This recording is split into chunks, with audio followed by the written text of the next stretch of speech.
We're hearing reports of people who are now finally able to say what they really think and that they're pleased that he's been captured. Of course, there is reticence about saying it and displaying that openly on the streets right now because there are a number of mercenaries who are still running around the city and no one's really sure who's who. But there is a great relief that maybe at least the real hard conflict has come to an end. There have been concerns, of course. Gbagbo has said that he was captured not by Ouattara forces but by the French, and that he wouldn't have been captured had it not been for international intervention. Do you think that is going to be an issue as the rebuilding of this country starts?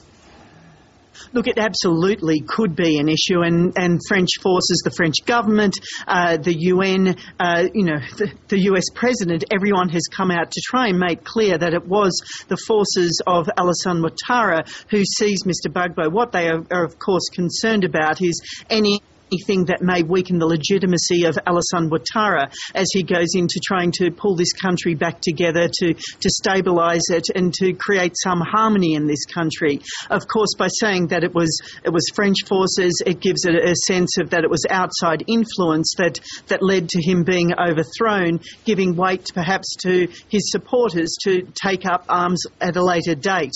So people are being very careful about what they're saying, what happened. Of course, the UN definitely did have a role in getting to this point, and in fact even in the final hours before his seizure, I mean, they launched an attack and their tanks surrounded his last position.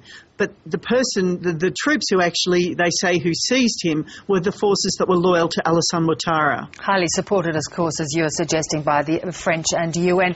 Ouattara is now saying that he will try Gbagbo for crimes against humanity.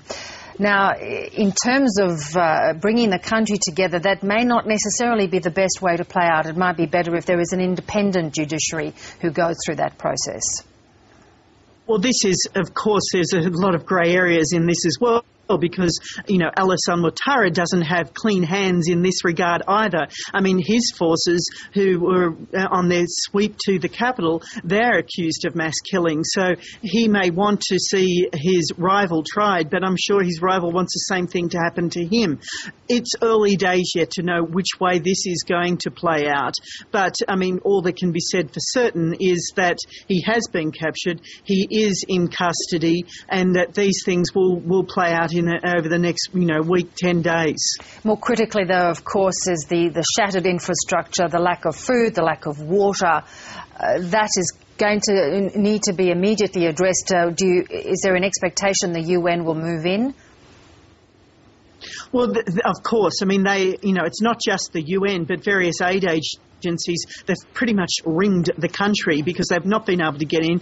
There's no guarantees of security. Outside of Abidjan, people know that things are very, very uncertain. But you have aid agencies who have been waiting, who have been doing logistical runs to see what's needed and to see how they can assist. So, yes, people are ready and willing to go in once they know that it is safe enough for them to do so. Jenny Stein in South Africa, thanks for your time. Pleasure.